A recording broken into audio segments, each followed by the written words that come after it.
자, 오늘 말씀을 이제 드리기 시작하면서 두 가지 질문을 여러분에게 드리겠습니다. 저에게도 주셨던 질문인데, 이런 질문입니다. 나는 지금 좋은 부모인가? 하는 말입니다.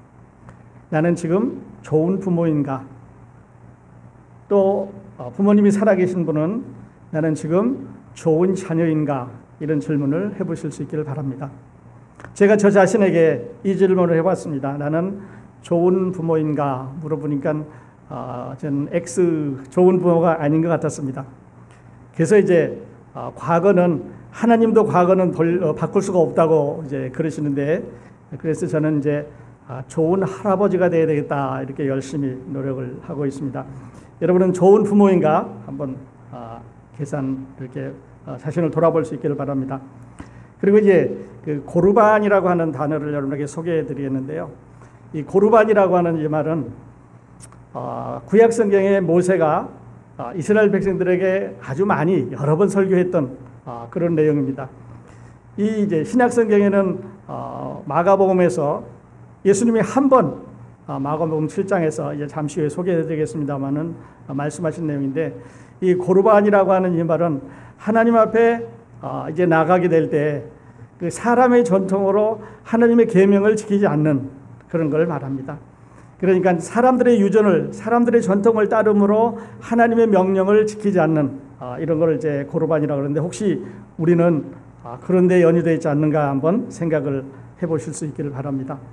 자, 자녀들아, 주 안에서 부모에게 순종하라, 이런 말씀인데, 오늘 말씀의 타이틀은, 제목은 우리 부모들에게는 순종보다 공경이 낫습니다, 이렇게 적었습니다. 부모에게 순종하는 것보다 부모를 공경하는 게 더 낫습니다, 이렇게 적었는데, 순종은 뭐고 그러면 공경은 뭐냐? 두 개 전혀 다른 의미를 가지고 있는데요. 순종은 액션, 행동을 나타내는 말입니다. 그리고 공경은 마음속에 일어나는 말이면서 행동을 요구하는 말입니다. 그러니까 우리가 부모를 공경한다는 말은 마음속으로 부모를 사랑하고 부모를 존경하고 부모에 대한 모든 우리 자녀로서의 할 일을 다 하는 마음을 가지면서 이거를 순종으로 나타날 수가 있다고 하는 그런 말이 되겠습니다. 이제 오늘날 미국은, 또 한국도 마찬가지겠습니다만은, 자녀들아 부모에게 순종해라 이렇게 말하는 대신에 부모들아 자녀 말을 잘 들어라, 이게 뒤집어진 것 같아요. 그래서 자녀들에게 부모가 원하는 것을 가르치기보다는 부모님들이 자녀들에게 마음을 상하지 않고 자녀들이 원하는 걸 해주느라고 많이 노력하는 것 같아요. 여러분 혹시 그러지 않습니까? 다시 한번 우리 시계를 2000년 전으로 올라가셔서 바울이 이 글을 쓸 때 그 당시에 로마와 그리스 시대, 또 유대인 시대의 그 상황을 잠시 살펴보도록 하겠습니다. 2000년 전입니다. 그때는 말씀드린 대로 남성 위주의 사회였습니다. 이혼과 결혼에 대한 의무가 여자는 없었고 남편에만 있었습니다. 그러니까 남자가 결혼해서 살다가 싫으면 이혼 증서를 써주고 아무 때나 내보낼 수 있는 그런 시절이었죠. 그리고 이제 유대인은 조금 다릅니다만은 로마인과 그리스, 이 히브리 사람들은 부모가, 그러니까 엄마가 어린아이를 낳으면 그 아이를 데려다가 아빠 발밑에 놓습니다. 여러분 영화에서 혹시 보셨는지 모르겠어요. 그래서 아빠 발밑에 놓으면 아빠가 그 아이를 보고 마음에 들어서 안으면 생명을 구하는 거고 집에 데려다가 기르지만, 아빠가 그 아이를 안아주지 않고 발로 뭉긴다든지 손으로 이렇게 땅에서 덮치면, 밤에서 굴리면 그 아이는 그냥 생명을 잃든지 아니면 다른 사람, 아무나 보는 사람이 가져다가 종으로 팔거나 나중에 이제 여자아이 같은 경우는 길러서 몸을 파는 여자로 이렇게 해도 아무런 의무감이 없었던 그런 시대입니다. 그러니까 자녀들을 노예로 팔 수도 있고 창녀로 팔 수도 있고 죽일 수도 있고 집에서 내쫓을 수도 있고 모든 결정이 남자들에게만 있었던 그런 사회입니다. 그다음에 유대인들에게는 어떤 사회였냐면, 지금 말씀드린 대로 고르반이라는 이런 제도가 있었던 사회입니다. 그러니까 예수님이 오셔서 이제 유대인 지도자들하고 디베이트를 많이 하게 되는데, 이 유대인의 지도자들은 전통을 아주 중요하게 생각을 했습니다. 그래서 밖에 나갔다 돌아오면 반드시 손을 씻어야 되고 집안에 들어가게 될 때는 모든 정결 의식을 행하면서 성전에 가야 되는 이런 사람들입니다. 성경을 보기를 원하시는 분은 마가복음 7장을 열어서 함께 보실 수 있기를 바랍니다. 그래서 가는 곳마다 예수님은 당시 유대의 그 전통과 그 다음에 하늘나라 하나님의 말씀의 본질에 대해서 늘 이분들과 이제 대립을 했습니다. 그러니까 예수님은 하늘나라에 관한 하늘나라의 말씀을 전한다고 하면은 이 유대인들은 자기들이 지켜온 전통으로 하나님의 말씀을 지키질 않습니다. 그러니까 고르반은 이런 뜻입니다. 내가 부모를 잘 모셔야 되는데 이제 부모를 모시지 않으면 벌을 받도록 되어 있는데, 그러니까 부모도 모시지 않고 벌을 받는 방법을 피해가는 그 제도가 뭐냐면 고르반이라고 하는 이런 제도입니다. 다시 말씀드려서 내가 가지고 있는 재산을, 내가 가지고 있는 재물을 하나님의 성전에 나가서 하나님, 이제 내가 이거를 다 하나님 앞에 드리겠습니다. 그러면 이건 다 하나님의 것이 되기 때문에 내가 가지고 있고 내가 사용하고 있고 내 마음대로 사용해도 내 마음대로 이용을 해도 이것을 부모들에게 준다든지 다른 사람을 도울 수 있는 이런 책임을 지지 않는 그런 사회입니다. 그러니까 이 제도는 어떻게 보면 하나님의 말씀을 자기들이 이제 활용하지 않기 위해서, 자기들에게 데미지를 주지 않기 위해서 사용되는 제도가 이 고르반이라고 하는 제도입니다. 그런데 이제 예수님이 오셔서 한나라의 복음을 전하시면서 너희 부모를 공경하라 이렇게 말했을 때 이 유대의 지도자들은 뭐라는, 우리에게 이 시스템, 고르반이라고 하는 이 시스템이 있기 때문에 우리는 그 시스템에 의해서 부모를 부양하지 않아도 된다 이렇게 말합니다.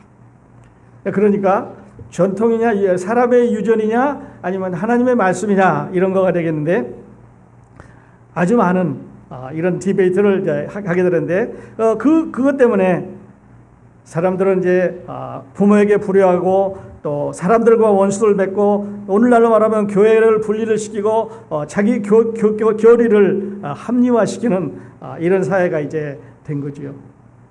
그러니까 하나님의 율법은 부모를 공경하라 그러는데 이제 다른 사람들이 유전을 만들어서 시스템을 만들어서 그거를 피해가는 방법으로, 자기들에게 유리한 방법으로 다른 거를 이제 다른 제도를 교회 안에 실행함으로 해서 내가 부모를 공경 안 해도 된다고 하는 말입니다. 그러니까 로마와 헬라 사람들로 보면 남성 위주의 사회이고, 그리고 이제 유대식으로 본다면 완전히 전통 가운데 있기 때문에 이 사람들이 구원받아서 교회 안으로 들어왔습니다. 유대인도 들어왔고 이제 로마인도 들어왔고 히브리인도 들어왔고 종도 들어왔고 자주자 들어왔고 여러 사람이 이제 구원받아서 안에 들어왔는데 여기 부모님도 계시고 자녀들도 있습니다. 지난주에도 말씀드렸지만 예수 그리스도가 이 여자들과 남자들을 동격으로 만들어주지 않았으면 그때의 상황으로 봐서는 도저히 이해될 수 없는 이런 사회지요. 여자들과 남자들이 함께 앉아서 찬송을 부른다든지 하나님께 예배를 드린다든지 같은 자리에 있다고 하는 자체가 이해될 수 없는 사회에서 사도 바울은 이제 이 에베소의 교회에 편지를 보내면서 그들을 사랑해주고 그들을 아껴주고 그리스도가 너희에게 해준 것처럼 그렇게 말하라고 말합니다. 자녀들에게도 오늘 이런 그 말씀을 하고 있는데, 자, 다시 한번 이 유대인이라고 하는 이 사람들의 백그라운드를 여러분이 잠시 살펴볼 수 있기를 바랍니다. 유대인들 애굽에서 이제 끌어내려왔지요. 끌어내려면서 계속해서 출애굽기를 읽으면서 레위기를 읽으면서 민수기를 읽으면서 하나님은 그 말씀의 매디마드마다 뭐라고 말하냐면 너희는 이 세상의 풍속을 따라가지 말라고 말합니다. 너희가 소속에 있던 애굽 풍속도 따라가지 말고 너희 주변 국가, 지금 지나가고 있는 이 광야 주변 국가의 풍속도 따라가지 말고 내가 하는 대로 하라고 말합니다. 그래서 먹을 것 대주셨지요. 그 다음에 구름 기둥과 불 기둥으로 이제 가는 길을 인도해 주셨지요. 적들이 나오면 하나님께서 싸워주시면서 내 말만 잘 들으라고 말합니다. 그 대신 성막에 나와서 예배드리라고 말했고, 죄를 지으면 화목 제물을 갖고 와서 하나님 앞에 제사를 드리라고 말합니다. 그러니까 전혀 다른, 주변에 있는 국가들과 전혀 다른 사람들입니다. 자, 먹는 거 다릅니다. 만나와 메추라기 먹었으니까요. 그 다음에 주일날 가서 예배를 드려야 되니까 모이는 장소가 다릅니다. 예배하는 대상이 다르고 예배하는 방법이 다르고 전혀 다른, 같은 땅에 그 땅을 걸어가고 있지만 그 주변에 많은 부족국들이 살고 있지만 그 가운데서도 이 이스라엘이라고 하는 이 나라는 전혀 물들지 않는 새로운 민족입니다. 이게 이스라엘이죠. 그래서 이제 여러 천년을 지내왔고 여러 천년을 지내오면서 사람들이 많이 변경됐지만 그래도 이스라엘은 이스라엘이죠. 그런데 사도 바울이 이 복음을 이제 에베소에 전하면서 우리 보셨습니다만은 처음부터 아주 다른 우리들에게 아주 다른 메시지를 주셨습니다.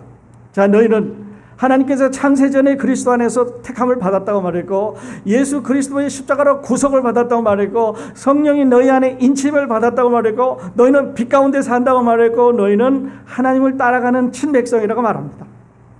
그러면서 너희는 세상에 살지만 하늘나라의 시민권을 갖고 있는 사람들이고 세상에 여러 사람과 섞여 살지만은 당시 이스라엘 백성들이 광야를 지나가면서 유일한 민족으로 아주 differentiate 다른 민족으로 distinctive 구별된 민족으로 살았던 것처럼 너희도 다른 사람들이라고 말합니다. 그리고 그 사람들을 교회에 모아놨으니까요. 이제는 하나님께서 세상 제도를 우리가 세상 시스템을 따라가기를 원하지 않습니다. 우리는 이 세상에 살지만 이 세상에 속해 있는 사람들이 아닙니다. 하나님께서 오시면 우리는 이 세상에 속한 영혼들 다 놔두고 이제 하나님을 따라 올라가게 되겠는데요. 여러분, 저와 여러분은 이 세상에 살지만 이 세상에 속한 사람들이 아니라고 하는 사실을 기억하실 수 있기를 바랍니다.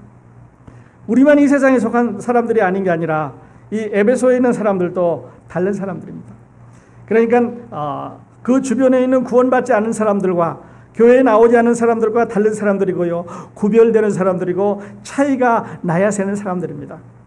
그러니까 부부 생활이 다르고 그 다음에 가정 생활이 다르고 그 다음에 직장 생활이 다를 수밖에 없는 거죠. 세상 사람들과 똑같다면 우리가 그리스도인으로 세상 사는 사람들과 똑같은 모습으로 살고 똑같은 제도 가운데 살고 있다면 우리의 가치는 예수 그리스도의 가치는 예수 그리스도 안에 있는 그리스도인이라고 하는 우리의 가치는 도저히 계산이 안 되는 거죠. 왜냐하면 세상 사람들과 똑같은 그런 거니까요. 제가 이제 이 말씀을 준비하면서 통계 자료를 한번 찾아봤습니다. 요즘 한국에 시끄럽기 때문에 통계 자료를 찾아보니까 저는 1990년 지금부터 26년 전에 한국의 그 대학에 지나가는 학생들 수를 보니까요. 그때 20만 명이었대요. 그래서 3사람 중에 1사람이 그 당시에 대학에 갔습니다. 그런데 2014년에 이제 작년 재작년이죠. 2014년에 우리나라 이 청년들이 36만 명이 대학을 갔는데 이 숫자는 전체 고등학교 졸업생 수의 71%가 대학에 갔습니다. 엄청나게 많이 이제 가게 된 거죠. 그런데 그 같은 기간에 미국의 통계를 보니까 2014년 9월에 미국의 인구가 3억 1,800만 명이라고 그랬고 대학에 간 사람이 그중에서 9,500만 명이니까 미국의 고등학교를 졸업한 사람들 중에 아니면 미국 그 청년들 중에 3명 중에 1사람 30%가 대학에 갔습니다. 그러니까 우리나라는 71%의 대학에 갔고요. 미국은 30%가 대학에 이제 가게 된 거죠. 엄청나게 높은 그런 이제 학문적인 이런 위치를 차지하고 있는데 그러면 대학원에 가는 사람을 이제 통계를 보니까 같은 기간에 1,600만 명이 대학원에 갔고 이 숫자는 전체 우리 그 학문을 연구할 수 있는 사람 중에 8%가 대학원에 갔다고 이렇게 적혀 있습니다. 우리나라는 이 숫자를 계산하면 훨씬 더 높은 이런 가운데 있습니다. 사회적으로 교육을 많이 시키는 나라지요. 교육을 많이 시켜서 이제 그 아이들에게 무언가를 가르쳐야 되는데 그 정말 가르쳐야 되는 것이 아이들에게 빠졌다고 하는 사실입니다. 여러분 혹시 이렇게 생각하실지 모르겠습니다. 우리 아이들을 잘 가르치기 위해서 좋은 썬데이 스쿨이 있는 교회에 보냈고 좋은 프로그램에 있는 교회에 보냈고 VBS가 있는 교회에 보냈고 어와나가 있는 교회에 보냈고 키즈 클럽에 보냈고 액티비티가 있는 좋은 프로그램을 찾아서 열심히 다니면서 아이들을 잘 기독교인으로 교육시켰다 이렇게 말씀하실지 모르겠습니다. 그런데요, 여러분 한 가지가 빠졌습니다. 어떻게 빠졌냐면요. 그들은 전체적인 교육기관이기 때문에 커스텀 에듀케이션 빠졌습니다. 무슨 말씀이냐면 우리 아이들을 나에게 맞게 우리 아이들을 우리 삶에 맞게, 내 삶에 맞게, 우리 그리스도인의 삶에 맞게 교육시켜주는 기관은 이 세상에 어디에도 없습니다. 누구만 있냐면요, 페어런츠만 있습니다. 아버지하고 어머니만 이들을 교육시킬 수가 있습니다. 아무리 좋은 프로그램도 그리스도인의 성경을 가르칠지 모르지만, 그러나 어떤 시스템을 가르칠지 모르지만 그들에게 나에게 순종해야 되는 내 마음에 맞는, 아니면 나로 하여금 또 내가 전해주고 싶은 것을 잘 전해주지 못한다고 하는 거죠. 그러니까 이제 오늘 드리려고 하는 이 말씀 가운데 사도 바울이 이제 그 에베소서 6장 4절부터 1절부터 4절까지 이 말씀 가운데 우리는 배워야 될 게 참 많은 이런 메시지를 갖고 있습니다. 여기 보면 에베소서 6장 1절에 자녀들아 너희 부모를 주 안에서 순종하라 이것이 옳으니라. 그리고 2절에 보면 내 아버지와 어머니를 공경하라 이것이 약속이 있는 첫 계명이니 아버지와 어머니를 공경하라. 그래서 말씀드린 대로 공경이라고 하는 이 말은 마음으로부터 우러나오는 존경을 포함합니다. 그러므로 마음속으로부터 존경이 우러나와서 이제 그것을 행동으로 나타나는 게 순종인데, 순종만 하는 게 아니라 마음으로 존경을 먼저 하라고 하는 말입니다. 그러니까 겉으로 나타나는 순종은 그냥 존경하지 않아도 할 수 있습니다. 이게 이거 해라. 아버지를 존경하지 않아도, 어머니를 존경하지 않아도, 내가 이제 아버지에게 시간을 잘 벌기 위해서, 아니면 어떤 필요한 것을, 용돈을 얻기 위해서 이제 이렇게 겉으로 나타낼 수가 있습니다. 이것이 순종이라고 보세요. 순종도 필요한 것입니다만은, 그러나 우리 자녀들에게 필요한 것은 그 순종보다는 한 단계 높은 존경이 더 중요하다는 말입니다. honor라는 말이죠. obey 혹은 submission 이런 말이 아니라 honor, 존경하라. 이것은 마음으로부터 일어나는 변화입니다. 그러므로 우리에게 이제 어떤 것을 자녀들에게 가르쳐 줘야 되느냐면, 마음으로부터 부모를 높여주는, 그 부모를 이제 리스펙트, 존경해주고 그가 원하는 것을 해줄 수 있는 이런 교육이, 이런 훈련이, 이런 가르침이, 이런 하나님으로부터 오는 교육이 우리에게 필요하다고 하는 거죠. 그러니까요, 겉으로 아이들에게 순종해라, 내 말 잘 들어라 이렇게 하는 게 아니라 마음속에서부터 부모를 사랑할 수 있는 것을 줘야 되는데, 이게 참으로 쉬운 일이 아닌 거죠. 그래서요, 아이들에게 이 부모를 잘 사랑할 수 있는 이런 것을 주기 위해서는 올바른 것을 이제 가르쳐야 되는데, 우리는 어떤 것을 올바른 거라고 말합니다. 여러분, 자녀들을 부모에게 순종하게 할 때 어느 게 올바른 거라고 생각하십니까? 인류 좋은 학교에 가게 하는 거, 물론 방법 중에 하나입니다만 그것은 온전한 방법이 아닙니다. 인류대학에 갔다 오면요, 아이들이 변합니다. 제가 아주 좋은 친구가 한 친구가 있었는데 늘 이렇게 말했습니다. 내가 네 아이들을 좋은 학교에 가기를 원하는데 너 그 학교에 갔다 오면 딸이 완전히 변할 거다. 아들이 완전히 변해서 다른 사람이 될 거다. 그렇게 말했습니다. 그래서 저는 그 친구에게 속으로 이렇게 대답했지요. 그거는 네가 나를 몰라서 하는 소리지 우리 아이는 안 그래. 그렇지 않을 거다고 대답했습니다. 그런데 3년 지나고 8년 지나서 다시 왔을 때 내가 대화를 해보니까요, 그때 그 아이는 아니었습니다. 지금도 정확하게 내가 원하는 그런 사람은 아닙니다. 왜냐하면 그 세상 시스템이, 세상 교육이, 세상의 사람들이 가르쳐주는 철학이, 인문이 사람들의 생각을 바꿔버렸다는 거죠. 그래서 저는 이렇게 말합니다. 아이들에게 전해야 될 올바른 메시지는, 아이들에게 정확하게 우리가 전해주는 올바른 메시지는요, 좋은 학교에 가라는 게 아니고, 인류학교에 가라는 게 아니고, 좋은 교회에 찾아가라는 게 아니고, 좋은 프로그램에 가라는 게 아니고요. 여러분, 이것입니다. 오늘 이것을 기억하실 수 있기를 바랍니다. 이 좋은 메시지는 마땅히 가르쳐야 될 거는요, 여러분 자녀들에게 예수 그리스도의 복음을 전해 주십시오.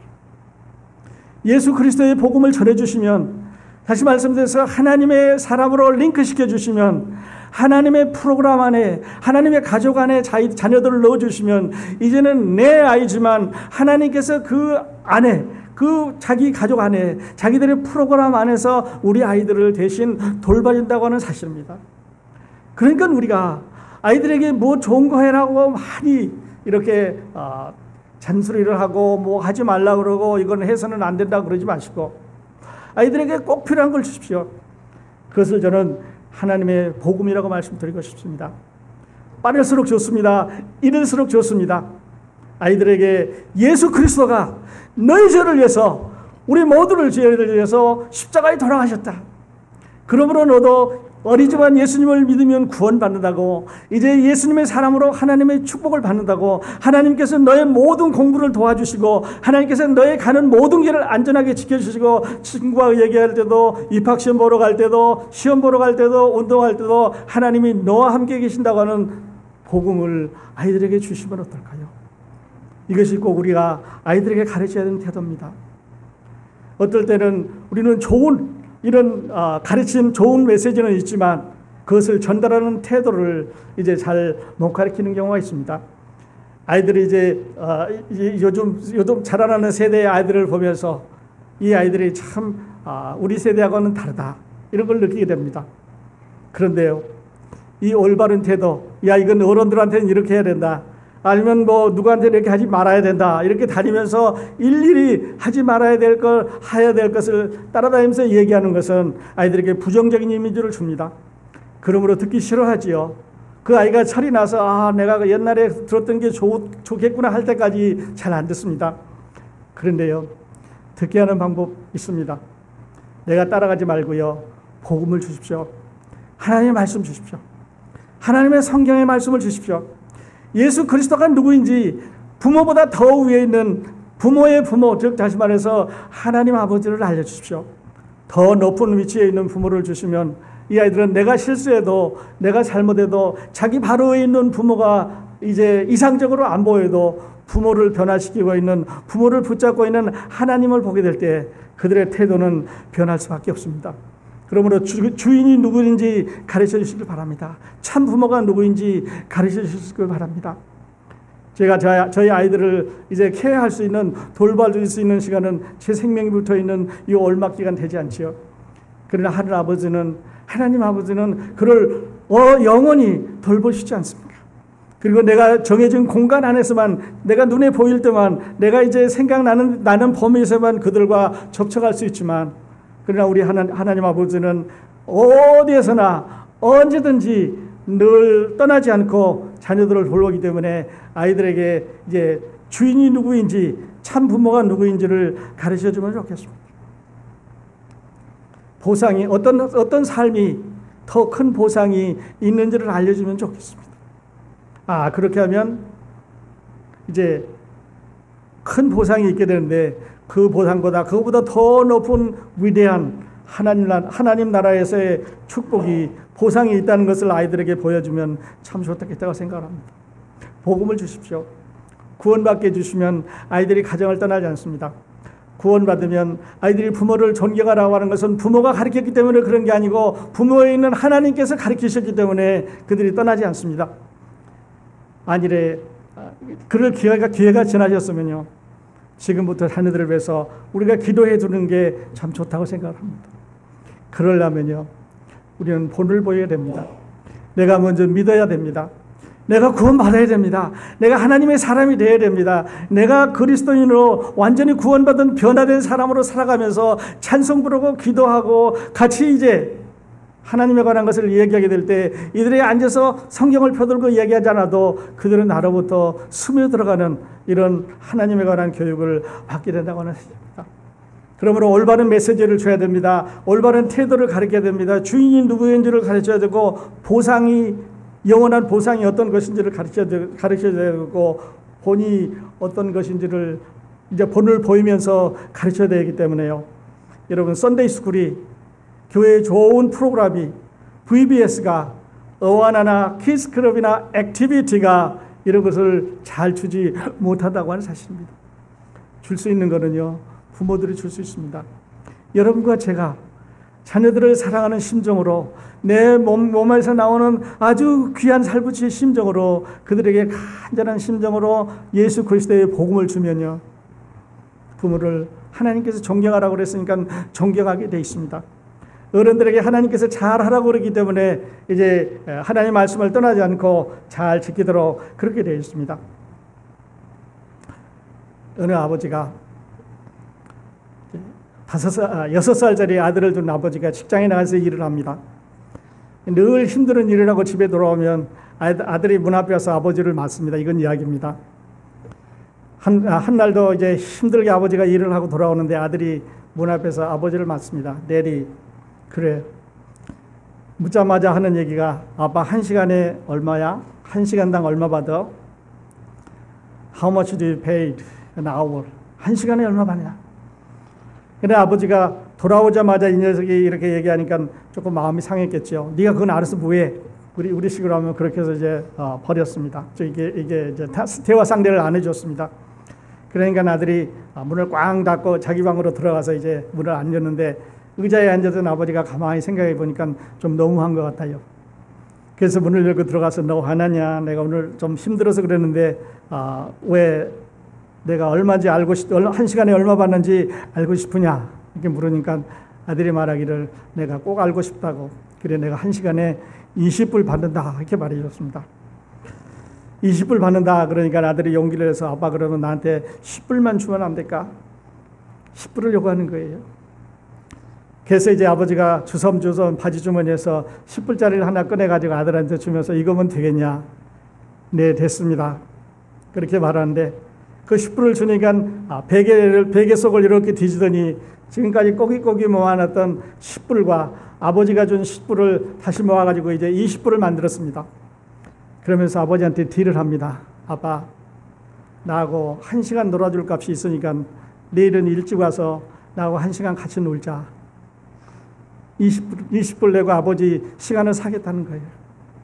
아이들은요, 우리들의 대화, 우리들의 눈빛, 또 우리들이 같이 있어주는 그 그림자처럼 같이 있어주는 것을 얼마나 그리워한다는 사실을 모르십니까?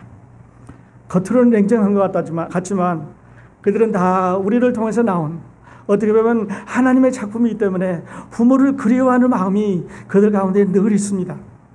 시간 사게 하지 마시고요. 아이들을 잘 이렇게 대우해 줄 수 있기를 바랍니다. 그렇게 되면 이제 자녀들아 너희 부모를 주 안에서 순종하라.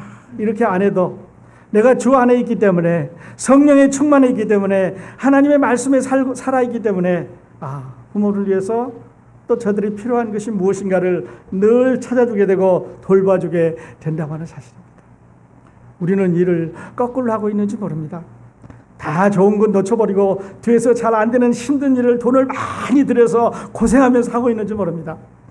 무슨 뜻이냐면요, 아이들이 기를 수 있는 좋은 시간을 다 놓쳐버리고 다른 사람에게 다 보내버리고 이제는 아이들이 습관에 젖어서 잘 안 되는 그런 때 돈을 많이 들여서 사이칼라지스트한테 보내게 되고요. 그 다음에 상담자한테 보내가지고 돈을 많이 주면서 내 아들을 좀 변경시켜달라고 그러는데 변경할 필요 없습니다.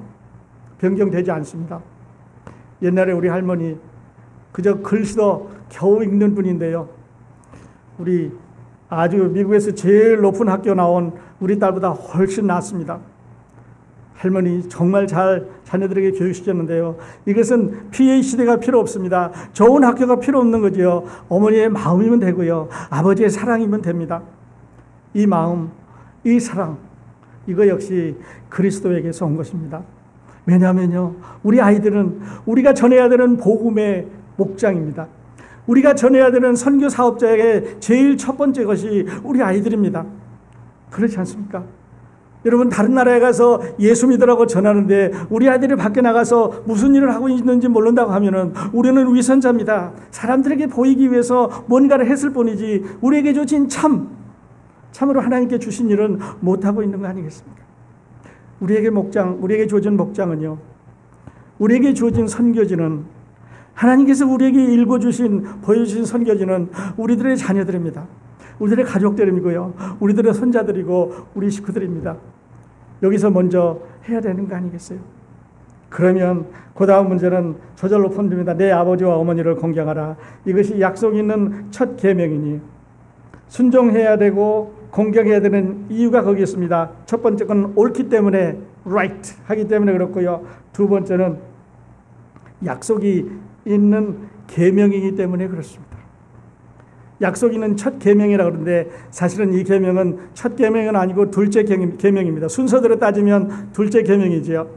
왜냐하면 10계명 중에 4개는 하나님에 관한 것이죠. 여러분 아시는 대로 그래서 나 외에 다른 신을 내게 있게 하지 말고 우상도 만들지 말고 우상에 절하지 말고 그들을 위해서 하나님의 이름을 망령되게 부르지 말아달라고 부탁하는 것이 10계명의 첫 번째부터 4번째까지죠. 그리고 다음부터는 사람에게 관한 것입니다. 내 이웃을 내 몸과 같이 사랑하라는 계명인데 그 중에 첫 번째가 그러니까 넘버 5 5번째 계명이 내 부모를 공경하랍니다. 사람들의 관계에 있어서 그 부모를 공경하라고 하는 게 제일 높은 그런 계명이죠. 그래서 뭐 살인하지 말라, 간음하지 말라, 도둑질하지 말라, 내 이웃을 참하지 말라, 그보다 먼저 부모를 공경하라고 말했습니다. 그러니까 전체적으로 보면 first commandment는 아니지만 사도 바울은 priority one commandment, 다시 말해서 제일 중요한 거다라고 이렇게 말씀하고 있습니다. 여러분 우리 아이들에게요, 우리 자녀들에게 나를 존경해야 되고 나를 공경해야 되고 순종보다는 공경이라고 가르치기 전에 내가 먼저 하나님의 말씀에 하나님을 공경하고 있는지, 우리 주 예수 그리스도의 복음 안에 내가 어떤 위치를 차지고 있는지 여러분 이 시간에 한번 바라볼 수 있길 바랍니다.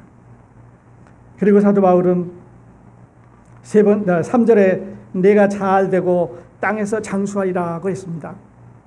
이스라엘 백성들에게 하신 말씀이죠. 이스라엘 백성들을 이제 가나안으로 돌려보내면서 내가 부모를 공경하면 내가 가나안에서 잘 살고 오래 살고 축복 가운데 살게 해주시다고 약속을 하셨습니다. 그래서 사도 바울은 그 말씀을 그대로 했습니다. 땅에서도 장수하리라. 어려움 없이 잘 살 거라는 얘기죠. 그러니까 지금 상황으로 봐서는 이 편지가, 지금 상황으로 봐서는 이 말이 참으로 어려운 사람들입니다. 왜냐하면 어린아이를 내 마음대로 팔 수도 있고 죽일 수도 있고 다른 사람에게 이제 줘버릴 수도 있는, 관여를 안 할 수 있는 문화를 가지고 있고요.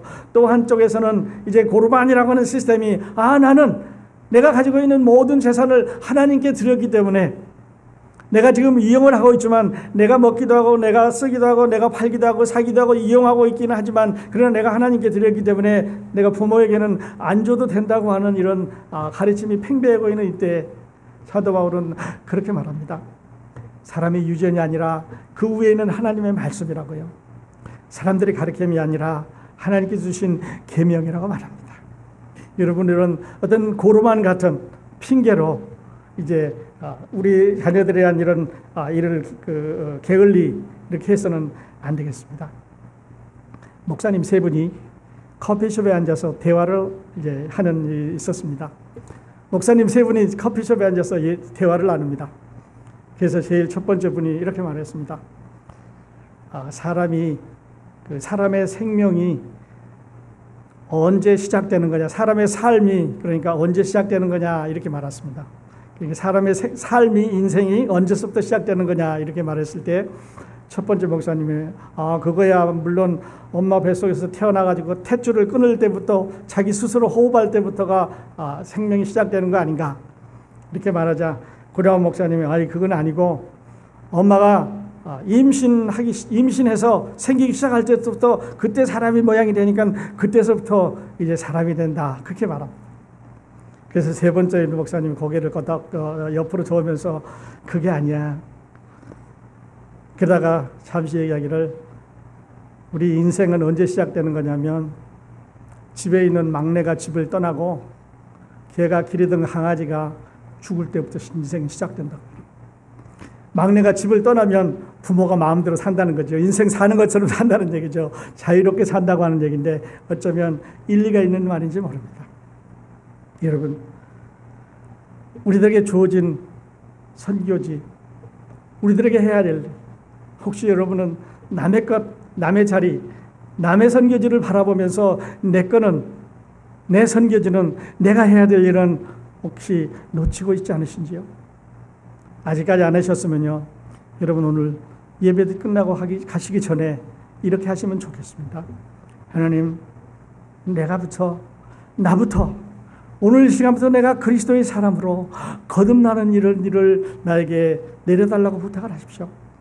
그리고 여러분이 새로운 각오로 새로운 마음으로 예수 그리스도를 여러분 마음 가운데 영접하고 집에 돌아가셔서 여러분의 변화된 상황 가운데서 자녀들을 위해서 기도하시고 자녀들을 돌보시게 되면요, 우리는 체인이니까, 이제 쇠사슬로 이렇게 묶여져 있는 체인과 같은 사람들이니까 우리에게는 부모도 있고 우리에게는 자녀들도 있습니다. 자녀들이 우리를 밀어줘야 되고 우리는 부모님에게 올려줘야 되는 게 우리 시스템이니까요.